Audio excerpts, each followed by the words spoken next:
Namo tassa bhagavato arahato samma sambuddhassa. My utmost respect to the perfectly enlightened Samma Sambuddha, the noble doctrine of the Buddha, and the noble Mahasangha, the disciples of the Buddha. Hello everyone. Welcome to Dhamma USA's Thursday guest lecture series. Today we are honored to present lecture number 34, featuring a topic that holds great significance for all of us. Embracing Sīla, morality, a path to inner peace and harmony. We are thrilled to have participants from around the world joining us through Dhamma USA's YouTube channel, Facebook page, and other social media groups.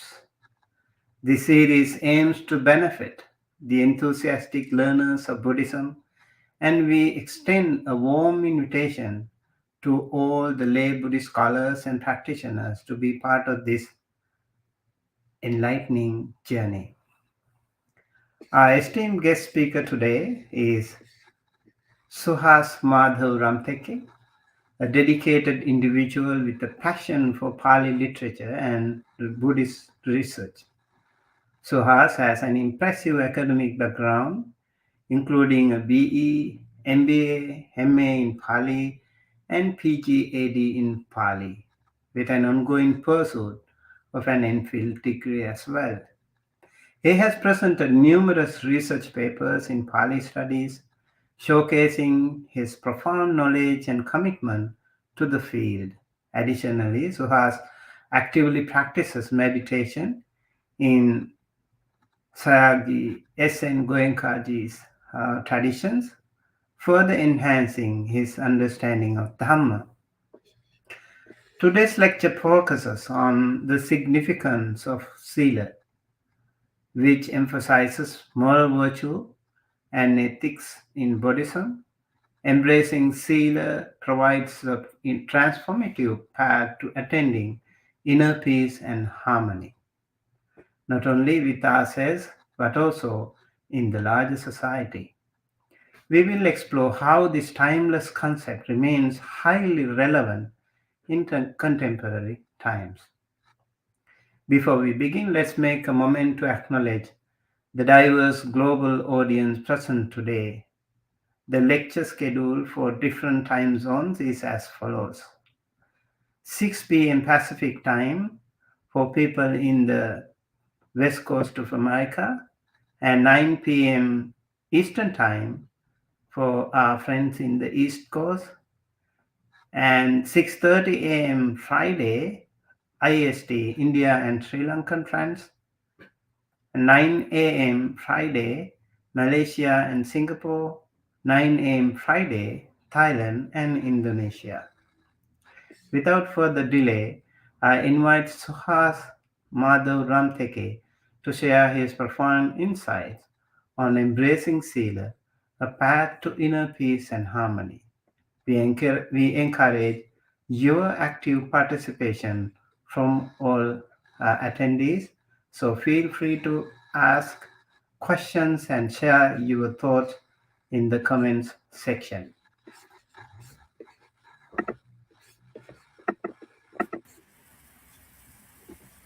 Vandai Bhante, and thank you so much for nice introduction. Thank you for joining us today. Thank you, Bhante. Uh, Welcome everyone for this wonderful session. Uh, I'm thankful to Bhante, for having conducting such wonderful sessions. This is the 34th session, I believe, right, Bhante? Yeah, So, uh, which is this is an ongoing series. Today is the 34th lecture. Yeah, so this means the dedication of Bhante here and the Dhamma USA, Yeah, which is profound. So thank you so much, Bhante, and this is wonderful. thank you so much. And also, I'm very impressed that after reading your resume, you are also a dedicated meditation practitioner and also a Pali scholar. Very nice to see that. Uh, yes, I think this is the first generation. where people can explore both side of the career as well as uh, earlier, as you know, right, historically, it's always been the one pendulum. It might be only career or it might be only participatory. I think Uh, your voice is not so clear. Maybe yeah. Uh, let me check. is it better? Okay, now it's better. Yes. Okay. Okay. Um, so thank you, Bante. So this is the first generation, right? So who can explore both side of the world, Mhm. Pariyati as well, and Patipati as well. So um, there are very very few teachers, as you know, who actually combine both together, Mhm. and this generation, is blessed enough to have the information, available to them, readily available to them. Not only that, but Patipati is also available to them. Different forms, different, genre, I would say, Mhm. and they can just embrace it and grow. Like So USA, I we think also have Pali classes, and Thursday is dedicated for our lay practitioners and scholars, and Sunday is dedicated for monastics, monks and nuns from around the world to share the wisdom. So today is lay people's day. oh, wonderful, Bhante, wonderful, nice to know, very good. Right. Yeah. Okay, over to you now. Thank you, Bhante. So first of all, everybody is requested in the session, to add a comments with their questions, and if they can audience can unmute themselves and talk, Bhante? They will actually post their questions and comments, and I can share with you. Okay, okay, Bhante. Thank you so much for that. We'll start. Namo tassa bhagavato arahato samma sambuddhassa. Uh, uh, we start with the questions, that we have in the contemporary world. Uh, Sheila. Okay. So topic of today is Sheila. Sheila by itself, by definition, it's morality, ethics, precepts. There are a lot of English translation that is used. Okay. Sometimes Sheila can also mean, you know, is to refrain from something. Okay. Um, so why does Sheila, are defined in a way that it is something to refrain from? Is it uh, is it always the Sheila are something to be refrained from? Is that the case? So that is what we're going to explore. Okay. In today's session, someone who have been studying or practitioner of meditation or practitioner of Buddhism, probably for him, it is not something new that he will learn. Okay,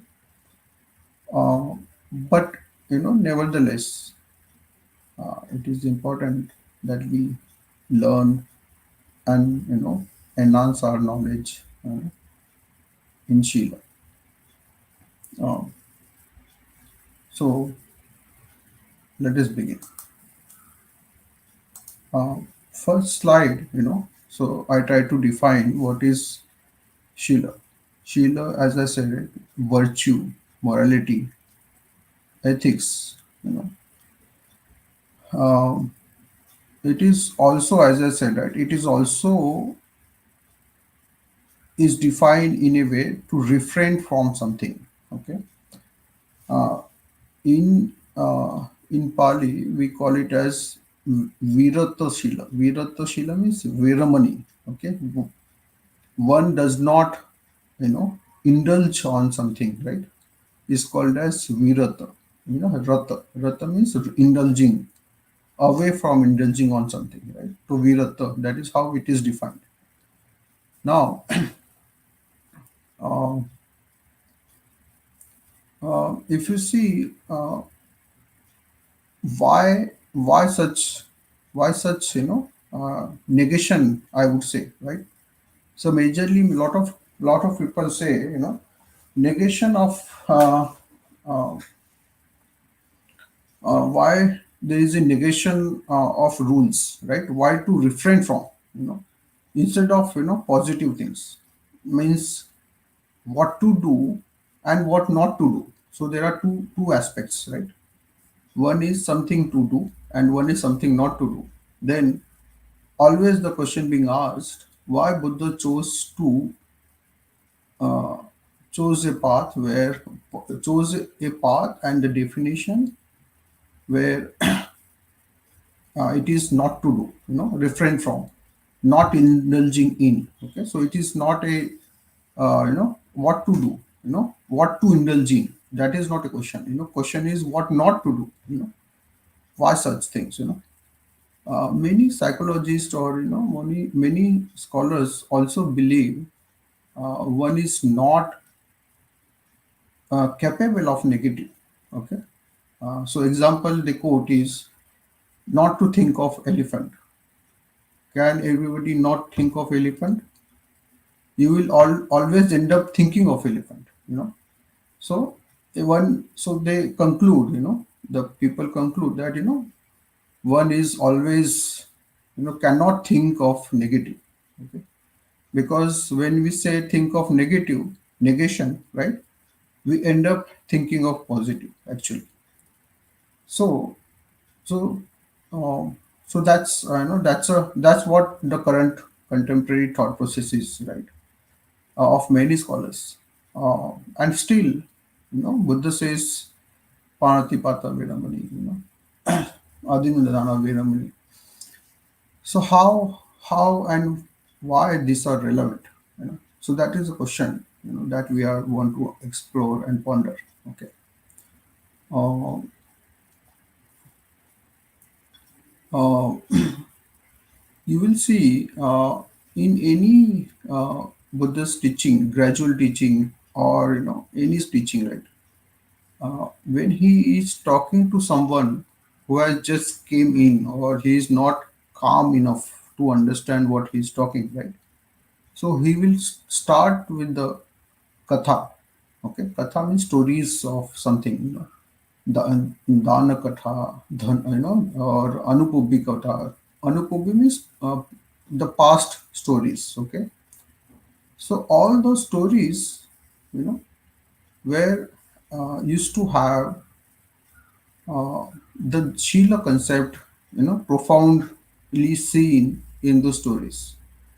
So before Buddha starts with his teachings, okay, he would start with the stories of the Sheila. Okay, he would start with the stories where Sheila Dhana. Okay, so there are different, even Dhana, the wealth. Okay, what we call as wealth today. Even Buddha says that Sheila is also a Dhana. So out of three or four or five, wealth that he has defined, Shraddha, Sheel are few of them. So he does not consider the wealth as being the physical materialistic world as a wealth. Okay, he sees wealth as Sheila as wealth. He sees wealth as Dhana as wealth. Sorry, Dana as wealth. The quality of mind which has a faith, the quality of a mind which can protect itself by not following something wrong, which can not indulge in something wrong, right? So it protects itself, right?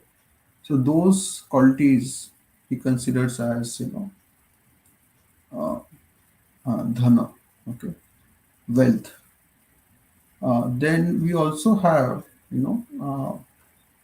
There are three ground meritorious action he always used to say in lot of interaction with the lay followers as well as monastic followers, where he would say Shila, Dana, and Bhavana. Bhavana means to practice, which is to practice the meditation. Okay, Dana means to donate. Okay, donation, and Shila being precepts or ethics, morality. So, uh, so what does it say? All the three examples that I put, right? The initial stories before the teaching started, you know, the wealth that he Buddha considered, or three forms of action, meritorious action that he taught. Okay, all of them have Shila included. Okay, or morality included in his initial thought. Uh, so the whole process of understanding of Shila or morality, one has to understand: uh, is it a invention of Buddha, or Shila or invention of Buddha? So answer is no. You know, Shila or precepts or morality has been there throughout the ages. However long the human society is, there is always any teacher, he would always give importance to you know the moralities. The in today's world as well, right?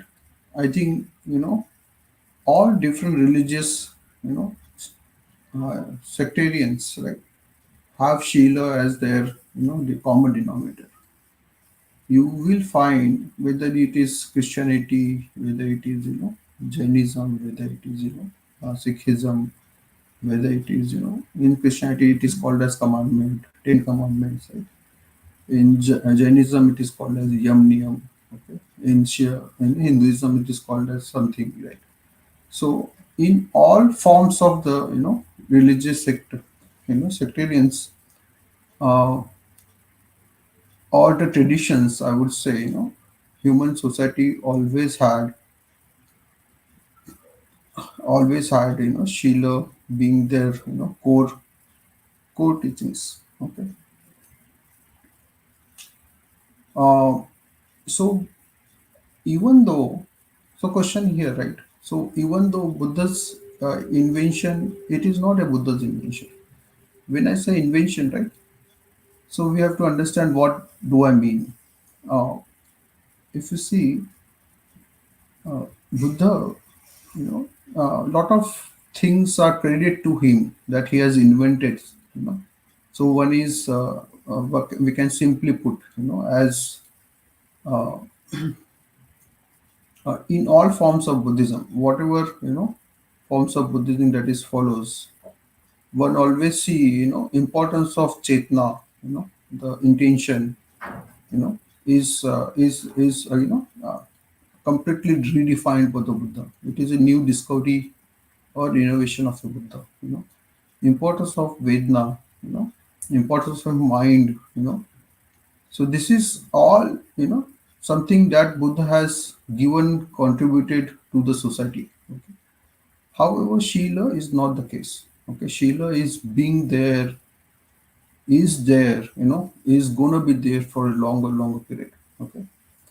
Um, however, so the importance of Shila, whatever the teachings that Buddha started, or anyone for that matter, any teacher who is supposed to so called as spiritual teacher, right? Uh, what he will teach, So uh, he will always start with the Shila. Okay. Why do I say that, right? So why is that possible? So let us understand what does spirituality mean, right? uh, Buddha or any teacher, when they teach, spirituality, we have to understand what they mean, right? What do a spirituality mean, first of all? Okay, so nowadays lot of basic concepts are lost. Uh, in Hindi or Sanskrit, the Adhyatma is the word. Adhyatma, the one who is looking inwards, inside, is the typical meaning of Adhyatma. However, in English, the translation is spiritual. It is nothing to do with spirits, right? Spirits are something outside. It is nothing to do with that. Okay. What is the core definition of it? Core definition is everybody in the world, are performing some actions, are doing something for for something, right? So every even a beggar, even a biggest millionaire, billionaire, right? Everybody are performing something to achieve something, to do something, right? To for the betterment what they think is better, for every action they do, day and night, so basically the core of your mind is, you know everybody's at the core, is want to achieve something, want to reach some level or some goal, right? Now what does it mean? It simply means the current status that we have, right? Current status of your mind is not satisfactory. It is restless, it is a state from which we want to go out and to achieve the next state, even if it is a financial condition, whatever condition you take, right? Anyone is trying to achieve something. First of all, we have to agree, right? He is not content with the current state. Okay, that's why he want to achieve more. You know why he is not content, right? This is a core. You know, one is want to try to achieve something, and to the core of it, he is uncontent, unsatisfactory with the current state, right? So how Buddha is defining it? Buddha says there is a dukkha, unsatisfactoriness. There is a path to come out of it, Buddha, dukkha, right? So the words have changed, but to the core, the spirituality mean is to come out of the unsatisfactoriness or discontent that we have in the current state. Okay, so that is a core definition of a spirituality. Now all the efforts, all the teaching that we do is for this. If it is for this, then it is a proper teachings. It is a proper definition. Okay, the teacher is a proper teacher. Okay, now uh, with this, you know, with this definition of spirituality, we also understand what is a Shila. In all such teachings, who understand the spirituality definitions are right. In all teachers, they always give importance to Shila. You know, irrespective of what they follow, what they understand, what they teach, right? We can have different forms of teachings, right? But to the core, they would always have the rules, where they give importance to Shila. Um, Now, as I said earlier, right, there are Varita Shila, something that we don't indulge in. Now, in Pali literature, there is also called a Charita Shila.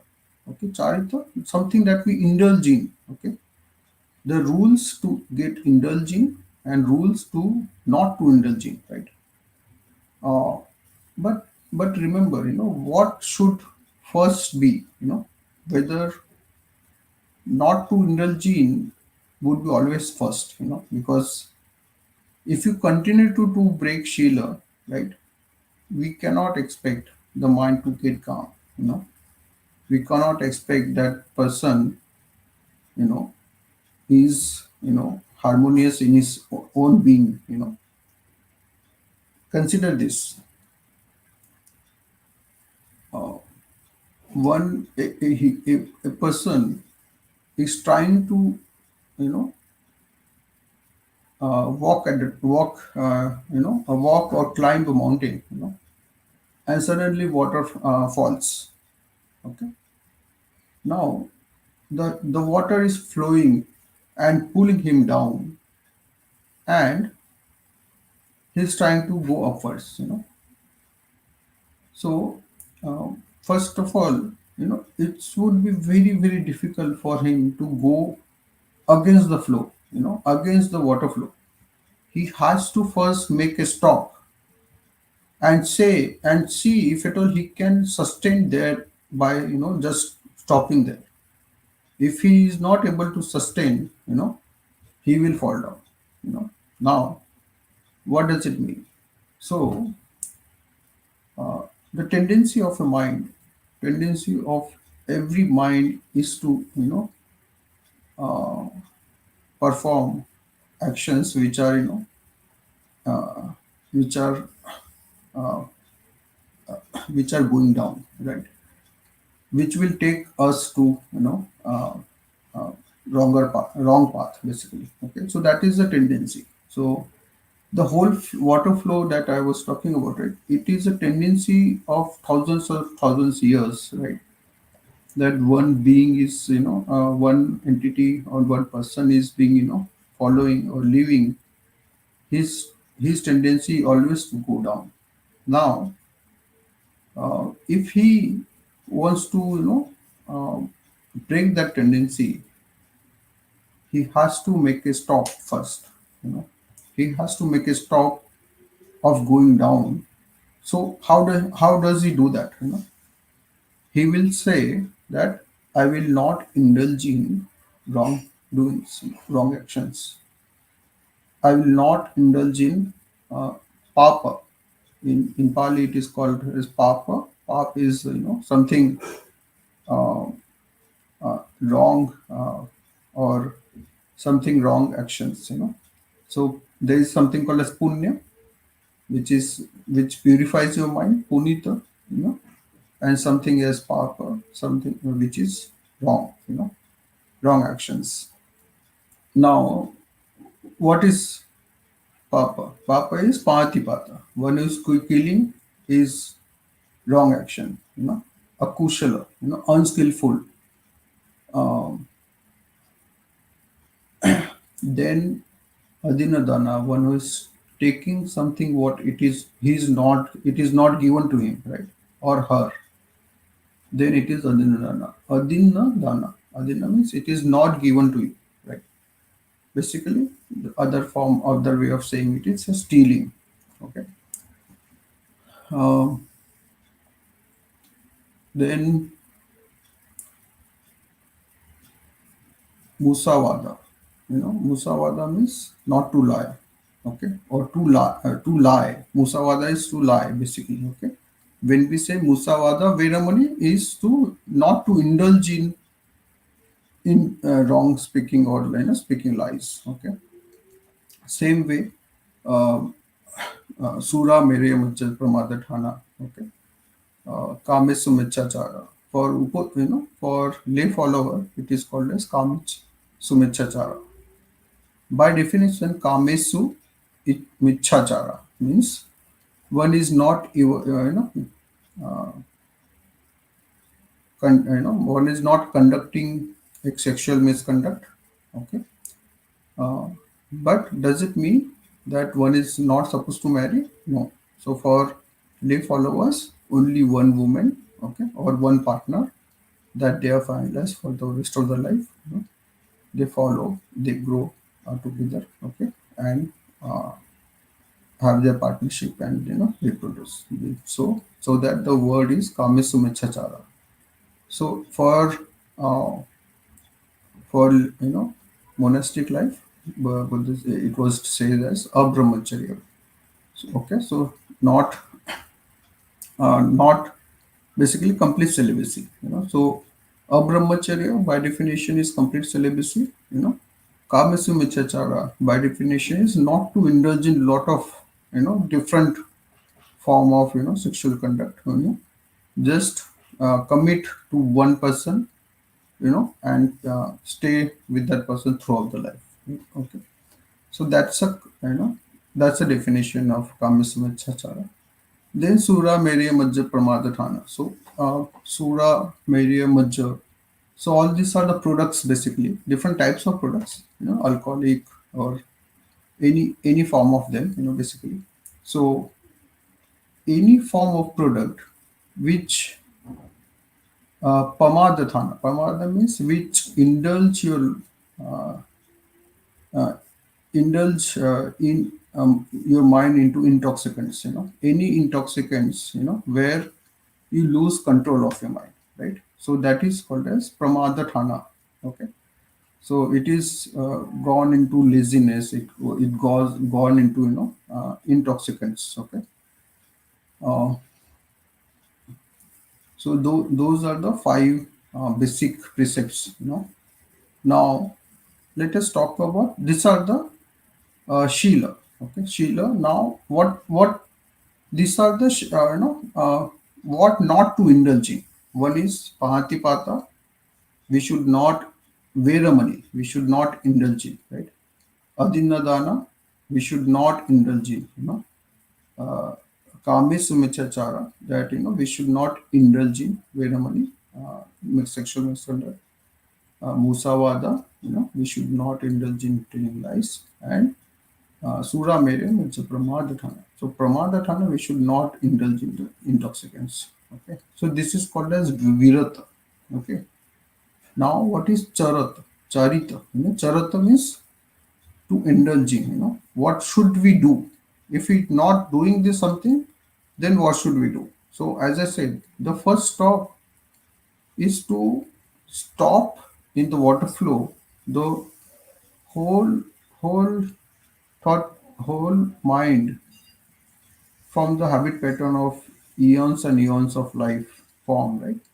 The tendency is to go down, right? The first time we want to stop there, we have to, we have to say that we will not perform these activities, right? So first time we are saying this, we will stop our downward journey. Now, how the Charita Shila are exactly opposite of it, So Charita Shila is what will take you upward. Okay. So we have stopped ourselves from going down. Now, what are the steps that will take you to climb that mountain and cross the mountain? So Panatipata Veramani is someone is killing someone or something or someone, right? Because of hatred in the mind. Dosa, fatigue. So if the hatred in the mind is stopped, so the opposite quality of a mind blossoms, comes out of it. So what is the opposite quality of a mind? Metta, karuna. So one stops, performing hatred actions. That means one is on the same criteria, the other aspect of a coin start blossoming. What is other aspects of a coin? It is a quality of loving kindness. It is a quality of compassion.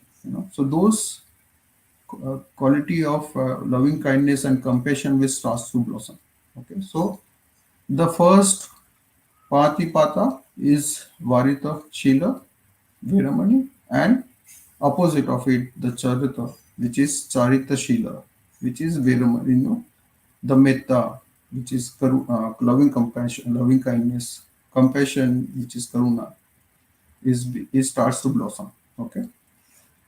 Now we cannot imagine and we cannot think that if one's mind is full of hatred, it can perform loving kindness, it can perform compassion. It cannot happen, you know. So these are the two different aspects, completely opposite aspects of a mind. If one goes down, other goes up, you know. Exactly the same. If there is a very high level of, hatred and ill will towards others, their quality of, compassion and, loving kindness will completely go down. Okay. So it's a, it's a balance. It's not a balance. It's opposite form of, pendulum. So if the quality of a mind goes without hatred for a longer period, it will see that mind, are always infused in, loving kindness. It will always infuse in compassion. So these are the aspects. Now, second is adinadana, something which is not given to you and you are taking it. Veramani, we should not indulge in such thing. We should not indulge in stealing. So the core intention, inclination here to do something like that is to have a greed in the mind. Okay, lobha, you know, lobha is a greed in the mind because of which we perform this activity. Now, if one stops doing this, one stops following, breaking the Shila, you know, when he starts protecting the Shila, saying that I will not steal, I will not take something which is not taken from me, what is not given to me.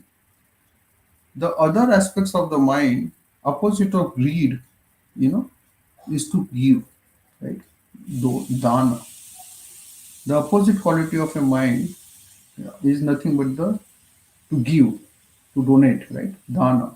So, Adina Dana Veramani, so its opposite quality would be Dana. So, uh, this both qualities, right? So, this is again, it's one goes down, other goes up.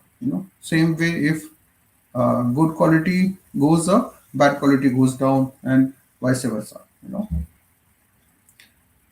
Uh, Both of them cannot stay at the same time. Right? It cannot have a mind is full of greed and still performing a donation. We cannot have such things. Now, next is next Shila is in Panchashila. In Panchashila is for the lay persons, right? So next Shila is Musavada Veramani or Kamesumicchachara Veramani. Now, Kamesumicchachara Veramani, is misconduct, sexual misconduct. One carries out when indulge in the sexual, misconduct with lot of persons or lot of partners, right? So when what is the opposite of it, right? Opposite of it is celibacy. Abrahmacharya Veramani. Okay. Now the word brahmacharya, you know, by word itself, Brahma means to higher form. Okay, one is indulging in higher form of, you know practices. Uh, uh, it's not basically indulging in, any sexual conduct at all, right? So abrahmacharya veramani. So again, both qualities are opposite here as well. Musavada veramani, telling lies. Now, uh, there are there is a sutta, which is told by the Buddha, right? What is the opposite of Musavada Veramani, Pisuna Vacha Veramani, Farusa Vacha Veramani? Harsh talking, slandering, or talking without meaning, or senseless talking, right? So all those talkings, are opposite of it is, Piya Vacha Veramani. The Vacha would be, the talk is Priya, means is loving to everybody. Dhamma Vacha Veramani. When he's talking, he or she is talking only about the Dhamma. Okay, and and about that, right? About that, tunhi bhav means no, keeping a noble silence. Okay, silence of a mind as well as silence of a no, vocal silence as well. So the opposite form, basically, one who is talking, and one who is not talking. So not talking has its own, benefit. We cannot expect mind. Mind has this habit, of continuously, continuously murmuring, continuously talking, even if we physically don't talk. Right? We vocally we don't talk, but mind has internally it is continuously talking through the age, through the life form. Okay, the moment one is born till the moment one dies, right, the mind continuously talks with him. Okay, now that is a talking. Of course, it can be beneficial talking. It can be anything, but opposite of it is to make it a silent. Okay, make it a silent. Vocal talking is a first step. Now then there would be a step that comes, right, where vichara vitakka get silence. Okay, the first thought that comes out of looking at something, called as vitakka, and indulging in that process is called vichara. Chara means to walk, and vichara is to continuously think of doing same thing, or different things. So continuously thinking is vichara. Vitakka is the first thought that comes out of seeing something or looking at something. So if both these aspects stop doing in the mind, that is also a state, right? It is a shila, charata shila. So varita shila is talking lies. Completely opposite of it, is not talking at all. Vocally as well as mentally. Uh, Next is Pamadatthana Veramani. So I will not talk about what substance that you take.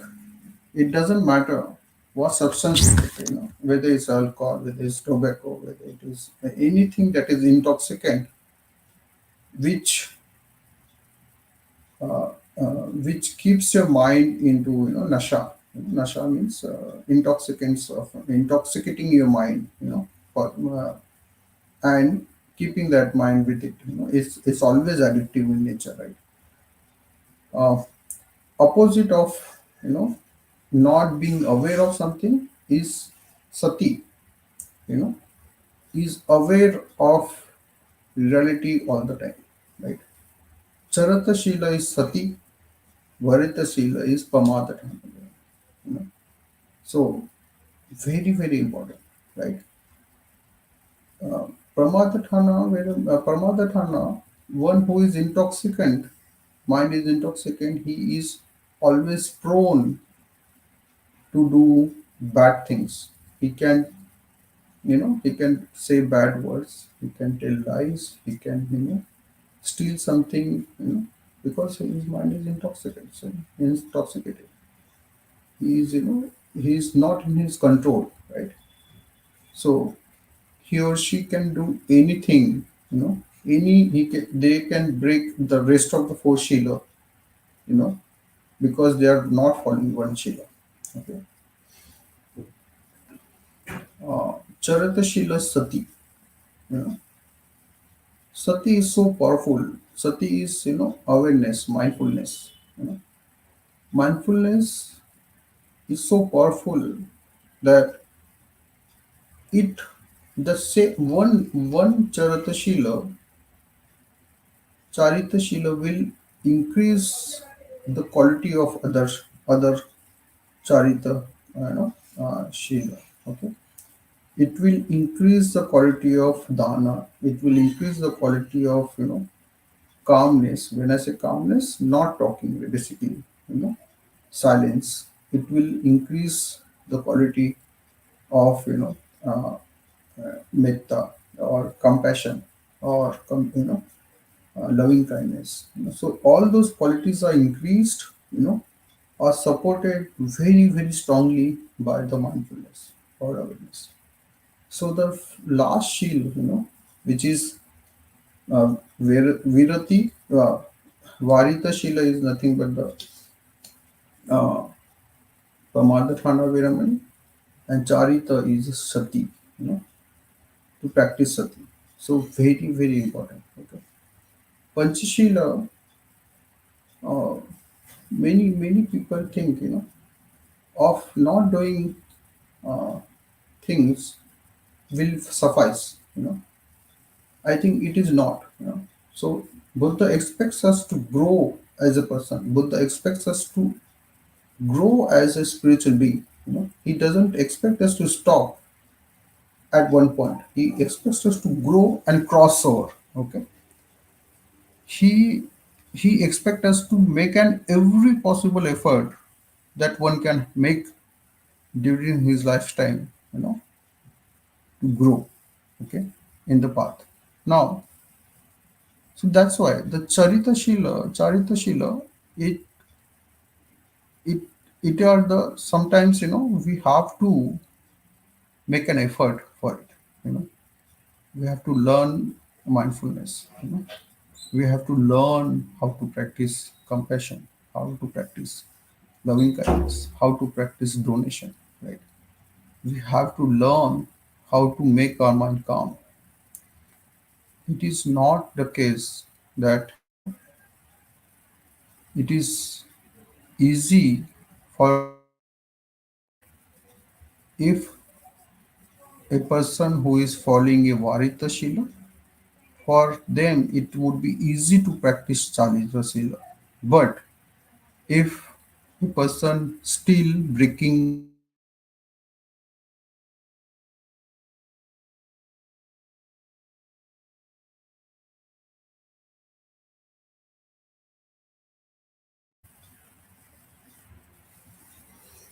okay, uh, so that's all about Varita and Charita Shila. There are different types of Shila, or precepts or morality found in Pali literature. We will see, in the next slide. Next important questions are, can concentration or samadhi can be achieved without Shila? You know, of course we can. Of course, there are a lot of people who practice concentration without practicing precepts. They will use some kind of a intoxicants, to go into some trance, but does it last? No, no. Only pure form of concentration, kushala sa chitta sa ekagrata, means kushala. So what is samadhi, right? Samadhi by definition, it means not concentration alone, right? Kushala concentration is skillful concentration. One who is going to a trance with some intoxicants is cannot be termed as samadhi. It cannot. Concentration maybe, right, but not a samadhi. Okay, so samadhi is always a kushalasya chittasya ekagata, means the mind has to be skillful. It has to follow precepts. If precepts are not there, morality is not there, shield are not there, and he's trying to practice concentration, they are, uh, there is a way. There are people who does that. I don't decline it, but it will not, take you anywhere. It will not help you in the spiritual journey. Absolutely not. There is no way in the world, you know, one can become harmonious, one can become peaceful, uh, you know, with only concentration and without a shield. There is no such way, to do that. Shila. If you see the later form, Shila are established, you know, only then the concentration, wisdom, all other qualities are established. Shila are foundation, you know. Foundation is broken. If foundation is not strong, that building or that structure will not last. You know, it is as simple as that. If at all someone is practicing concentration, they can do right, but their foundation has to be strong. Their Varita Shila as well as Charita Shila has to be strong. Then the structure will become very very strong. Because the foundation is unshaky. You know, Unspottable. Basically, in that case, it is not possible to move such structure at all. Can wisdom be developed without a Shila? As I said, no. Right? Wisdom in Pali, which is called as Panya, you know, in Hindi or Marathi, it is called as Pratyaksh, personal experience. So, personal experience, one who is experiencing the knowledge within, right? It is called as wisdom, or Panya. Okay. Near is knowledge. Panya is personal, Pratyaksha. Pratyaksha means personal, apparent, very apparent knowledge, okay, of anicca, dukkha, anatta, right? Can it be developed without a shila? You know, of course, meant only anicca, knowledge of anicca, dukkha, anatta can be understood very superficially without a shila. If one is practicing morality to the more stronger way or more, you know, throughout his life, then uh, the practice of panya would be more conducive environment. Um, so I'll move on to the next slide. If any questions here, we'll take the questions. If not, I'll move on to the next slide.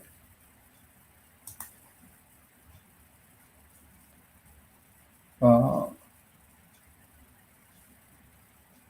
so if you see earlier, as I said, different forms of Shila or precepts are found in Pali literature. So these are the few examples that I placed here. So there are four types of precepts that we see. Of course, they are common. The Panchashila is common to is present in Attashila. Attashila is present in Dasashila, and of course all Panchashila, Attashila, Dasashila is present in Vinaya. Okay. So whether you practice Panchashila is typical, but Panchashila and Attashila are for the lay followers. Okay, the followers who are practicing the path has to follow Panchashila. The five Shila that we talked about.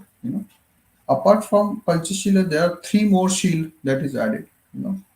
Vikal Bhojna Veramani, Ucha Sanyam Asanyam Veramani. Vikal Bhojna Veramani is not to have food post noon, then Ucha Sanyam Asanyam Veramani, not to have a cozy bed, the heighted bed, and lastly is Nachabitana Vaditya, Vishukadasana Gandhamala Gandhavilapana, Dharan Mandal Vibhishan Thana Veramani. Not to indulge in TV, dance shows, TV shows, not to have very decorative makeup or clothes.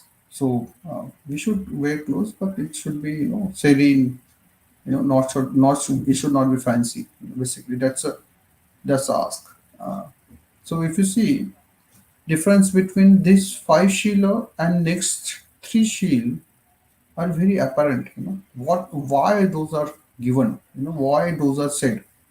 So lay follower, you know as I said earlier, right? So lay follower can only practice shila are considered good, right? But if they want to grow further in the path, right, they have to practice the next three shila. Next three shila are completely focused on makes you focus on the meditation aspects.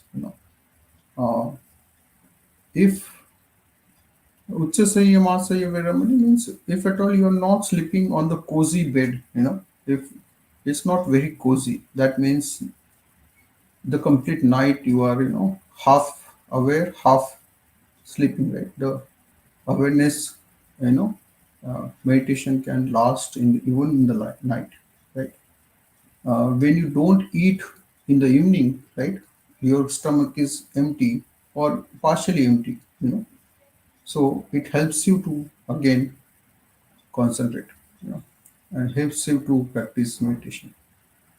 Last is if you don't indulge in TV shows, dance shows, or musical instruments, so on and so forth, right? Don't look at the mirror again and again and see how beautiful you look, right?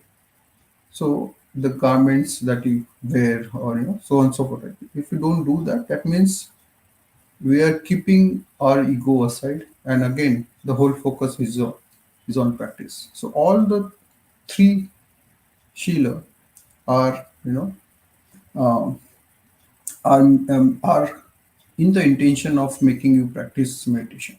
you know.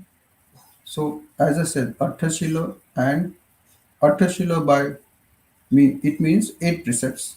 Pancha, but it means 5 precepts. Now there is something called as Dasa Shila. Apart from eight is divided into Natcha Gita Vaditya is divided into two. And one more is added, that Rajata, no money, he or she will not accept money. This is for novice, as a monk or samnera, one who becomes samnera for a few days, or few years, or whatever time frame that they commit to, right? Uh, they can practice the sashila. Okay, and finally the vinaya. Okay, one who is practicing, vinaya of, also involve all rules, including pancha, the patra, and the shashi. So these are different types of Shila being present. Okay. Now, if you see uh, in Tripitak, there are huge references. Many number of time Buddha has given the importance of Shila. He also gives the what will go wrong if you don't practice and protect your observe your Shila. What will go right if you do that. What is the benefit when you practice such thing, right? So he tells you everything that needs to be needed to practice. So there are some references that I try to put here, right? Anguttara Nikaya, A and stands for Anguttara Nikaya. Then Anguttara Nikaya 8 is a book, 39 is a sutta, so on and so forth. So that is how you should read. Okay. Uh, I hope this is very common, to one who understands Sheila. Okay. I'll go to next slide. Uh, so many suttas typically, gives you, three aspects of Sheila. One is physical actions, and how to control it, right? Other is mental, vocal aspects, okay, how to control it. And third is mental aspects, how to control it, right? So here, T vidham, three by the three way, okay, threefold. Kaya na asochi means kaya is impure, your body is impure, bodily impurities are there. There are three ways one performs kaya, bodily impurities. Okay. In Sunda Sutta, he says, Pati means killing someone. Adinadayi means he's taking, stealing something, right? And Kamis Michachara, So if these three things are practiced, bodily he is doing a, wrong actions. Okay. Next is vacha is verbal, verbal, impurities. Chatubhitam, there are fourfold verbal impurities. Musavada, Pisунavacha, Farusavacha, Sampapalapa. Musavada is telling lies. Pisунavacha is, slandering, cunning, covetousness. And Farusavacha is harsh talking. And Sampapalapa is, talking, without uh, uh, without a background, basically. Without any reason, one is keep on talking, right? So that is Sampapalapa. So this is a verbal impurities. And three with the manasa asocia means there are threefold of uh, mental impurities. Abhijja, abhijja is with the greedy. If there is a greed in the mind, continuously think of to satisfy his greed. Okay. Vyapanna Chitto. Vyapanna Chitto means the hatred or ill will in the mind. Okay. And Michaditi. Michaditi is something that is not moral. They consider it as moral. Something which is not, something is not Shila, but they consider it as Shila. So that is called as Michaditi. So this is a very basic definition that Buddha gives in the sutta, okay, which is three forms. The shilas are divided into three aspects: physical, impurities, mental impurities, and verbal impurities. Uh, Now, the importance of shila. There are huge number of suttas where we see the importance of shila is given. Okay. So I have just taken few, of course, there are many of them. It covers different small different aspects of Shila. Okay. Uh, the first sutta is Pancha Sikhapada sutta. Pancha means five. Sikha is, teachings or, training. Okay. I would say training. Five training. Pada means, stand. Okay. Sutta. So five trainings that we have taken as Panchashila. It is also called as Panchashila or Sikhapada. Both can be synonyms here. Okay. So what he says is person in this sutta. What Buddha says is person who follows Shila, he will find, or he will converge or talk to people or get into contact with the people who also practice Shila. Okay. Person who is not following Shila, he will always get into contact or talk to people who are also not practicing Shila. Means someone is stealing, then his companionship would be all who is who is not, who is also stealing. One people who are hunting, so they would also or killing someone, right?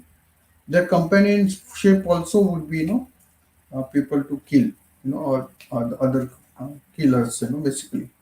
So that is how the companionship also comes. So many times it seems that with this example, what we understand, right? Many times we feel if we break our shield, right, what will happen, right? How big it is impact.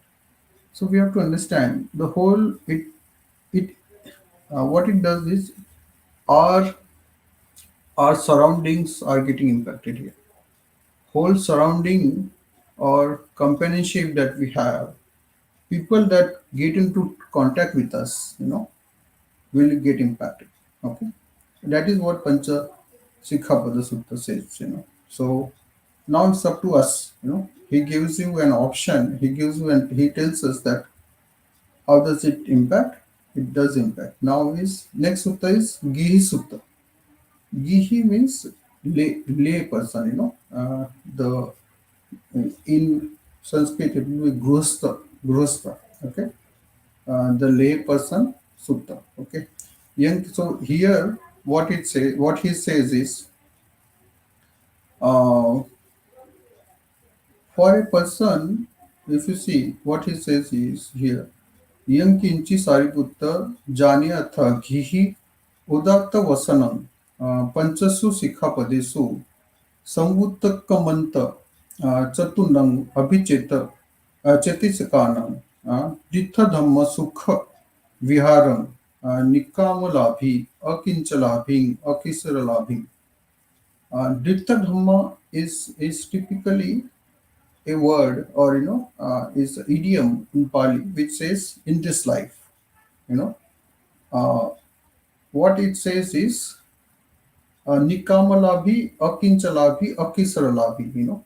So uh, labhing. If you see the grammar, it says uh, he will achieve, he who giving the grostha or the layperson will achieve without without trouble, without difficulty, whenever he want. You know what he will achieve. If he practice, if you practice Sikhapada, if you practice Shila, okay, Samvutta Manta, Chatunang Abhichetika Sana means he will practice the higher form of meditation. Okay, here the translation is who gets for blissful meditation in the present life. Okay, now for blissful meditation, at this point of time, we can just say he can practice meditation without a trouble, without a difficulty, whenever he want. So that you know that is what how strong your mind will become. So Gihi Sutta, remember, lay person, he's talking about achieving the meditation stages.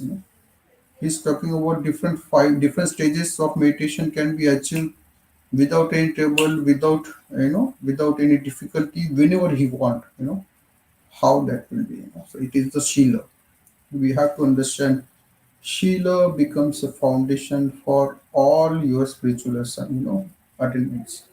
We cannot attain spirituality, we cannot attain any stages of meditation without, morality. Okay. So this is a couple of examples that I've taken. Now, what Buddha says, how it should be practiced, observed, and protected. So, question here is how we should practice. So I take an example of Dutiya Sarlang Sutta, Sarniya Sutta. Okay, Dutiya Sarniya Sutta is again from Sanyutta Nikaya. Okay, if I'm not wrong. So here what he says is Bhikkhu Yani Tani Shilani Akhandani Achindani Asabalani Akamansani Bhunjisami Vinyuhi Pasathani Aparamathani Samadhi Sam Vattakani Nikani Thatu Rupani Shilehi Shilam Shila Samagani Samayagato Virati. Here, what it says is how the Shila should be. Uh, he says it should be unbroken. Achindani means unbroken, impeccable. Asabalani is impeccable, very strong. Kamasani, spotless, unmarred, liberating, praised by people, not mistaken, leading to immersion. So this is how he says one should practice, right?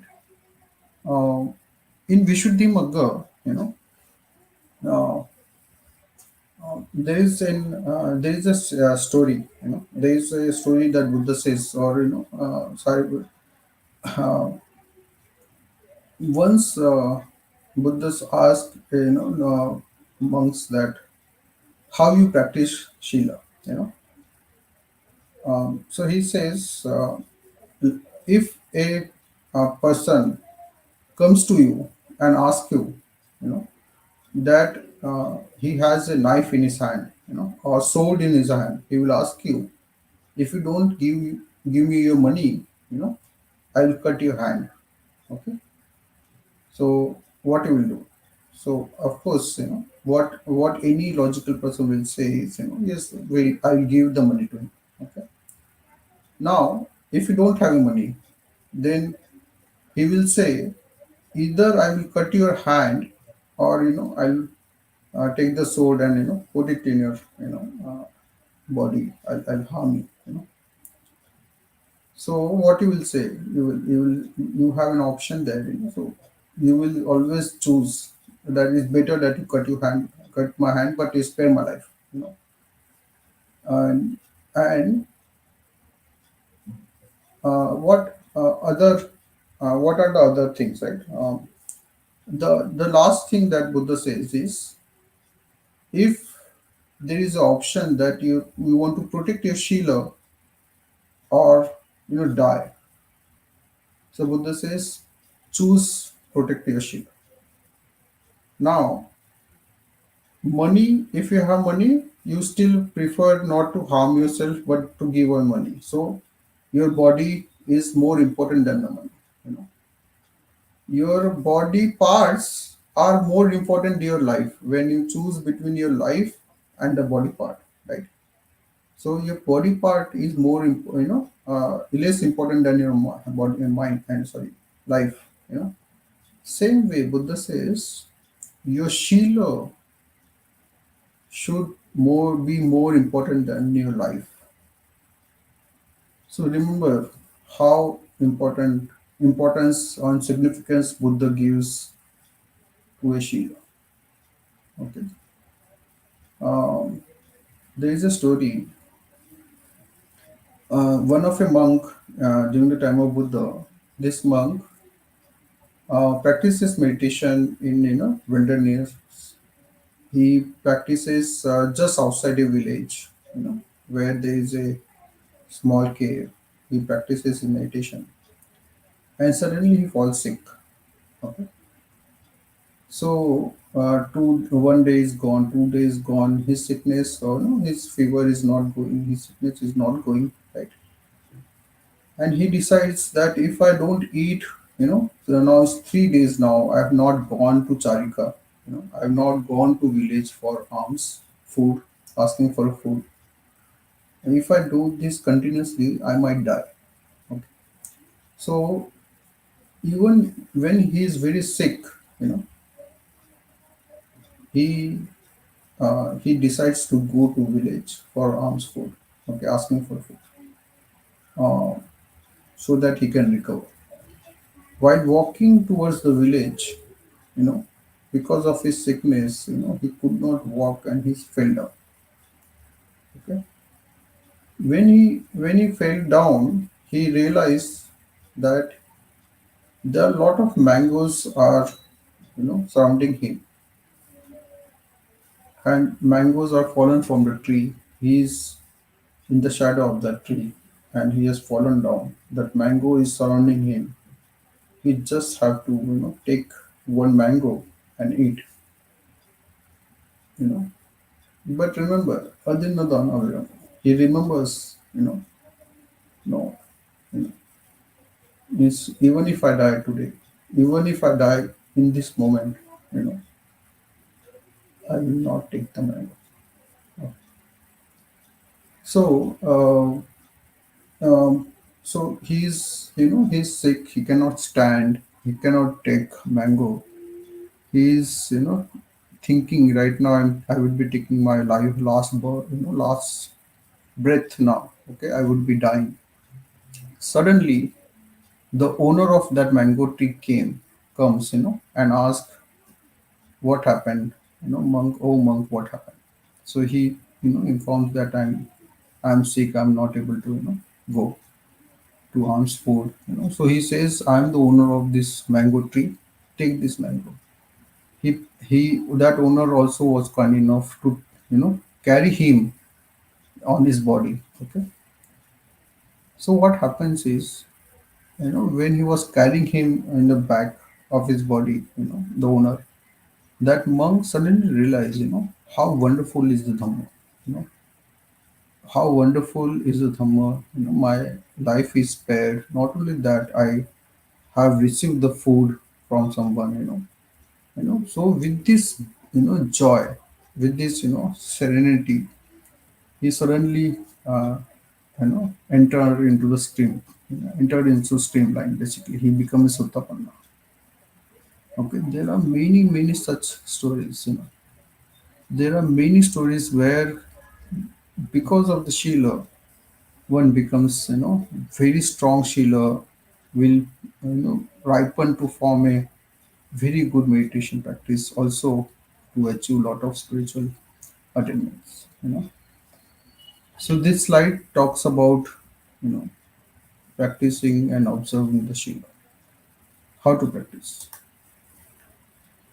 Uh, Now this slide gives you pros and cons. There are two slides basically. What happens when you practice Shila? So here in this sutta, Buddha says when you practice Pati Pata Veramani, you give a gift of freedom of from fear and enmity and evil to others because they know that you're not going to harm them. You know, so that gift, is also comes back to you unlimited fold. Okay, that is the next sentence. And this gift, offering that you are doing, is uh, long lasting. It is very important as per the Buddha. So it should not be taken lightly. That is what the third sentence says. If you see, uh, idang bhikkhave pathamang danang mahadanang aggayang ratanang. It is a ratan. It is it's like a jewel that you have taken. Vansayang Puranam. So it is very old saying of such gifts. So every Sheila, he explains the same similar details basically. Okay. Uh, so these are the benefits of practicing Sheila in this life. Post the last paragraph, it says once you die, the Sheila will take you to the heaven, or what is called sugati in Buddhist terminology or cosmology. There are 8 kinds of overflowing merits, overflowing goodness. They nurture happiness and are conducive to heaven, ripening in happiness, leading to heaven. They lead to what is likable, desirable, agreeable to welfare and happiness. So these are the benefits of practicing the Shila. Okay. So what happens to person who breaks the Shila? Um, so tirachan yoniso samvatikano peta visayo. So one is born. One can, if we don't practice morality for a longer period, one is born into hell, or tirachan niraya or peta. These are the realms in again Dukati, we call it in Pali cosmology. Okay, in the literature. If that is post life, right?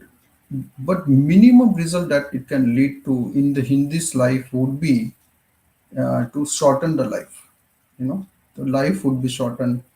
The span of a life is shortened. If you see, yo sabala huso pati patasa vipako मनुसभूतस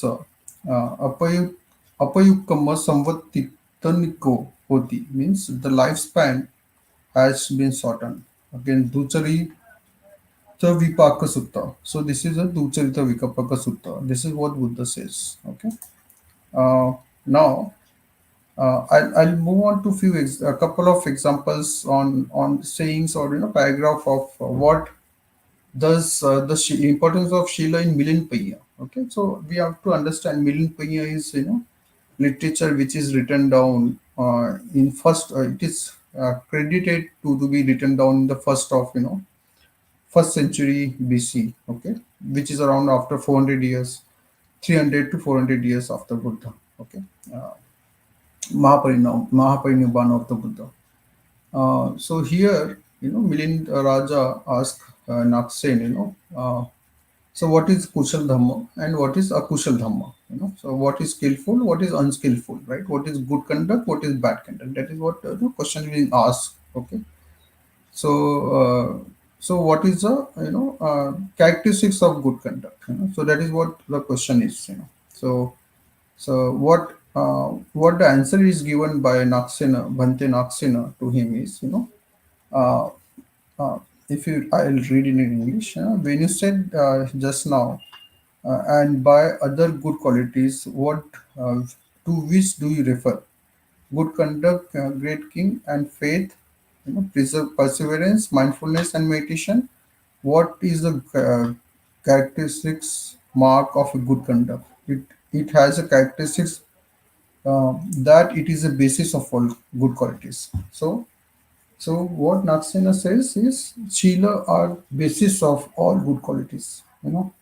So what are the different good qualities? Five moral powers. Then for seven conditions. Then path.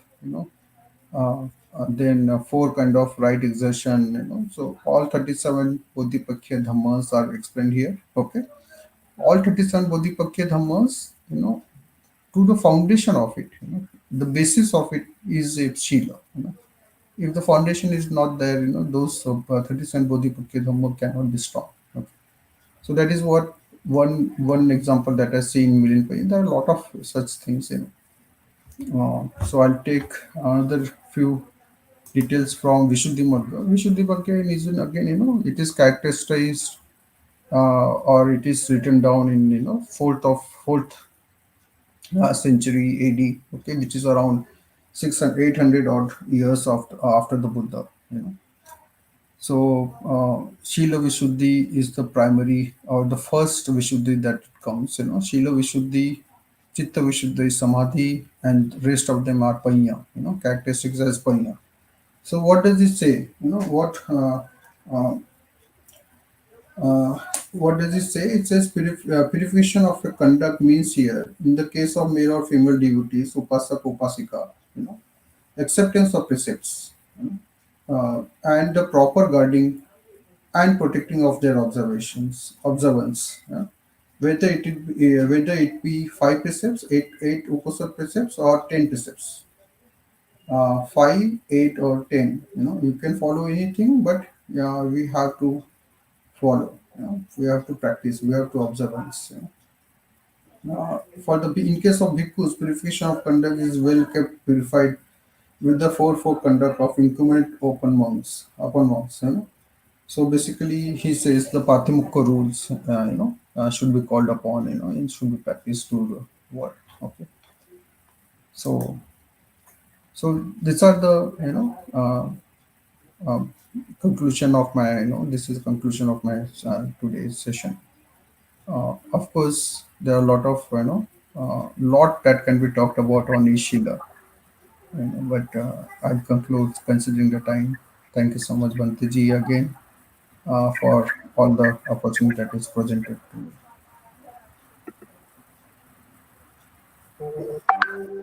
Thank you so much, Mr. Suhas. And I think it was very helpful to our community, this particular topic. Okay, right. So we do have some questions from our audience, and before that, I would like to say that this was a very valid topic, and it's really helpful to all of us in our day-to-day life, especially as Buddhists. As you mentioned, Sila is the very foundation of our spiritual journey, and it's very, very important that we know what is Sila and we can really practice it better. Um, Yes. right. So I also like you actually explain, especially the Sila for lay people, Pancha Sila, the Atha Sila, and the Dasa Sila. And also you were referring to suttas and even Visuddhi Mantra. They are really helpful to our community, I'm sure. Let me go back to what Sud was asking at the beginning. Um, in modern age, This is a question from a friend. How does Theravada interpret things like pornography from the standpoint of Kame Sumicharya Precepts for Ladies? Yes. Uh, so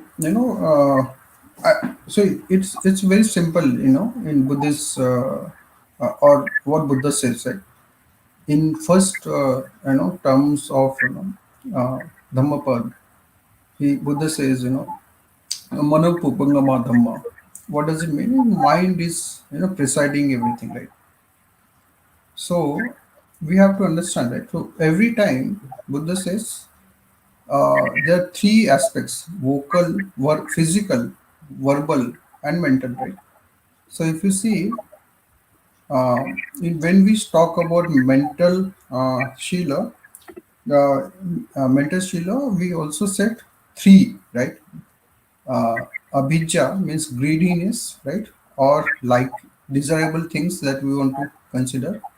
So this falls into that category, right? Because greed. So Kamisumechachara, pornography actually, is, of course, the physical. It's a visual thing that we see, right? But again, the baseline is a likable, desirable thing, which indulge you, makes you addict, or ask you to do again and again, again and again, and following that, there is a physical impact as well, right? So basically we also indulge in the physical activity of, misconduct ourselves, right? uh, by masturbation or so on and so forth. This pornography is not just pornography, right? It also has the impact on our, mental being as well as the physical being. So both aspects you will see already Buddha answered, right? So the greed, and also the michaditi in mental aspects, and the physical aspect is already, as I said, kamisumicchachara is there, right? Not to indulge in any misconduct apart from the single partner that is, is committed to, so both aspect we have to make strong. The mental aspect, as strong it can be, it will help you to, help for the verbal Shila, it will help for the uh, physical Shila as well. So I hope that answers. Yeah, I think it's a serious issue today because pornography is a business, one of the topmost businesses in the world, apart from weapons business and drug and pornography is also a very lucrative business that some of the people are engaging. So it makes sure that the viewers are addicted to that. This is where we have to be very careful and how it can be an addiction, and then you actually lose some of your core values. Maybe even some of the relationships can be affected because of that. So it's important that we give priority to our sila and understand the gravity of this situation. Because That's you rightly mentioned, yeah, it's an addiction, and we have to be really careful of that. yeah.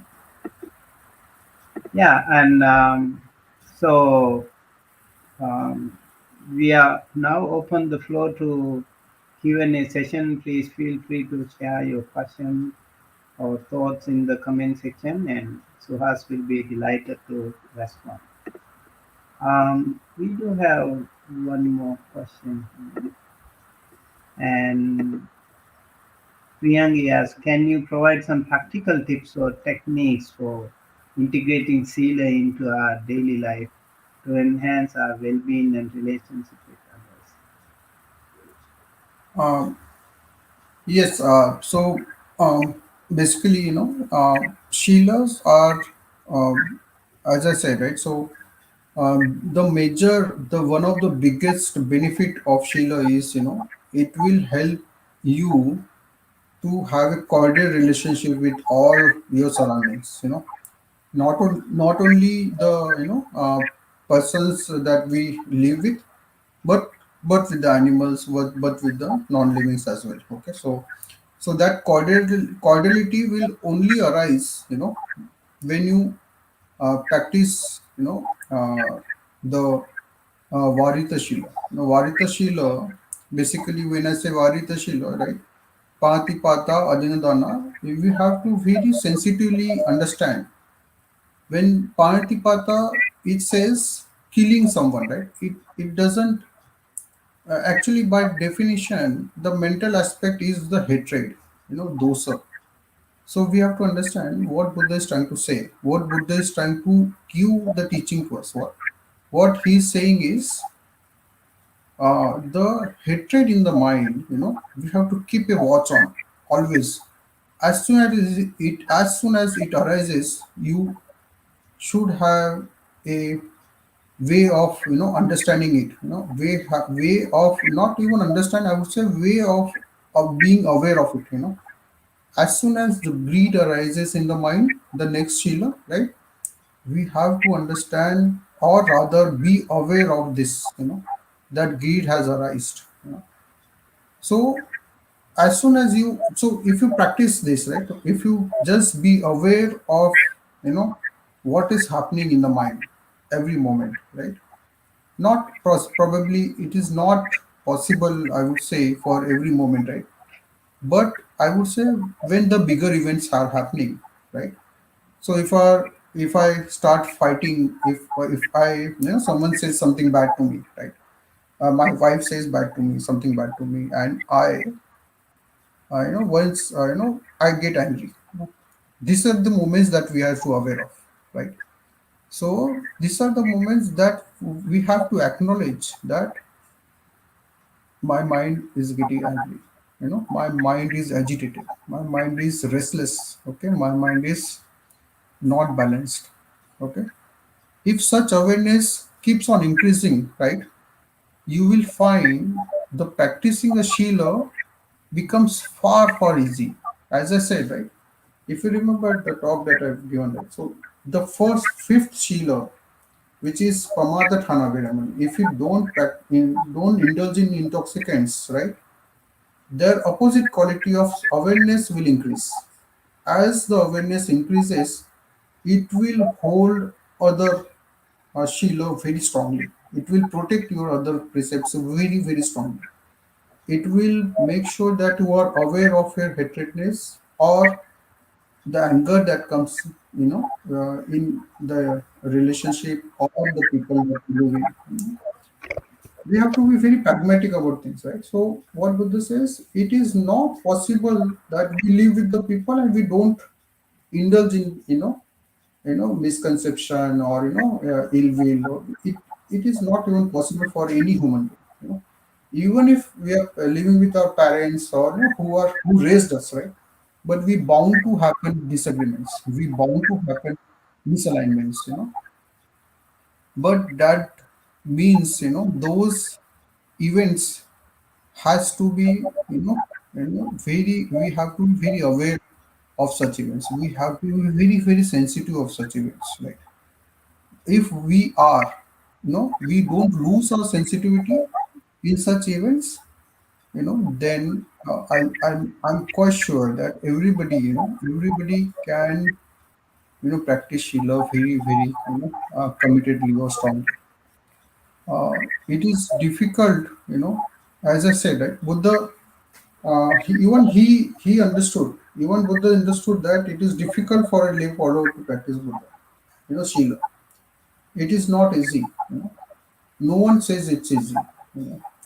But it is worth making an effort every time anything that happens to us. So it's worth doing it. Okay. So that's my suggestion basically. Yes. Thank you so But much. Banteji, you can add please. Yeah, I think in Buddhism we talk about the charita varita, always kalyane nivesenti. One is papa nivarenti, then kalyane nivesenti. First, you have to avoid in engaging in uh, doing wrong things. So it's very tempting to do all the evil things in the world. Very easy. So you need to make some effort to abandon that habit. And these things are also stimulating our mind to become kind of a habit. So, for example, if the parents are abandoning themselves from doing some, um, let's say like killing or hurting or any other things, they it is their moral duty also to teach their children, to show their friends and relatives not to do those things. Yeah. So it's a two-way that we have to do action as Buddhists. One, you have to yourself avoid doing these things, and then you also have to engage in doing good things, and then you also have to encourage your friends and relatives, your family members, your near and dear ones to do Correct. the things. Yeah. That's also part of you can say, look, I'm okay. I don't want to, take care of others, but that's part of our duty as a community, Yeah. right? Okay, let's move on to the other question from Indika. What is the significance of Sila in Buddhism, and how does it relate to achieving inner peace and harmony? So, so I think we talked about this quite a lot. Significance. I think, Yeah. So basically, just to give the basic teachings, right? So in any form of Buddha, teachings of Buddha, whether you consider Theravada, Mahayana, or anything, right? The four noble truths never went away. So any form of Buddhism teachings, four noble truths are the core teachings, right? Now, four noble truths, if you see the fourth noble truth, right? The eightfold noble path is described, right? In eightfold noble paths, you will see the first three are, Samma Vacha, Samma Kammanta, Samma Ajiva, right? So, the Shila is ingrained into the core teachings of the Buddha, right? Buddhism is only Buddhism, when there is a teachings of four noble truths, and when there is a teachings of eight noble path, okay, eightfold noble path, and there is a teaching of Shila, Samadhi, and Panya. Okay, so Buddhism cannot be separated from the Shila. Okay, it cannot, right? So that is one thing. Second is inner peace and harmony. Shila becomes a foundation. You know, now that foundation you still have to develop the structure. If we don't develop a structure, there is no structure to be, that we can think of. So foundation has to be strong, but with the foundation we have to develop a structure of samadhi. We have to develop a, the what I would say, the wall of samadhi, and the terrace of, uh, terrace of panya. Okay, so samadhi and panya is needed, okay, to achieve the highest peace, highest form of peace, the nibbana, right? Nibbanang parang sukham, right? So, of course, the Shila, if Shila is not there, we cannot assume that people can achieve moral, samadhi. They cannot achieve the panya. Okay, so panya and samadhi, the prerequisite for this is the Shila. So we have to understand peace and harmony is qualities that are innate to a person. Okay, those can be blossomed only when there is a certain level of calmness. That calmness can be achieved with the concentration, which is samadhi, and harmony can be achieved with the wisdom. Right, wisdom is something, which grows a person to the spiritual thing, as well as, to the higher being, basically. Okay, so we have to understand Shila becomes a foundation, then concentration, then Panya, all together forms a inner peace and harmony. Basically. So I hope that answers. Bhanteji, you can add. Right. I think for peace and harmony, Sila is the most powerful tool we could have. Even if we practice meditation, you need to have that Sila as the foundation. Without Sila, like you become verbally and physically restless, then you cannot practice samadhi. Concentration does not come to you. So that is the very foundation. As you mentioned, it is the foundation of that structure of the building. And if you need to have a stronger building, you need to have a stronger foundation of Sila. If you find sometimes in between in your meditation some loophole, some lapses, and the meditation, the concentration does not take place, it's not happening. And then you need to look into yourself, look back into your own practice of Sila. There could be something missing. So you need to investigate into your own Sila, and then you have to rectify that mistake, and then you could probably meditate better. And eventually that will lead to your final wisdom. So when you are bodily and mentally, bodily and verbally calm and restrained and disciplined, that will definitely lead you to more inner peace and happiness. I thought that will help this question. Maybe with this question we will conclude. Are there any specific mindfulness exercises or meditation practices related to Sila that can aid individuals in cultivating inner peace? I know Suhas also has practiced a lot of meditation with Goenka ji's practices. I heard like you have been practicing for years.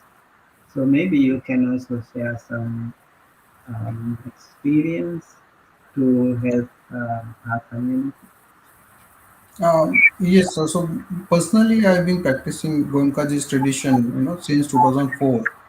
Now it's almost 19 years, so my yearly I go to meditation courses center for at least two times, in a year.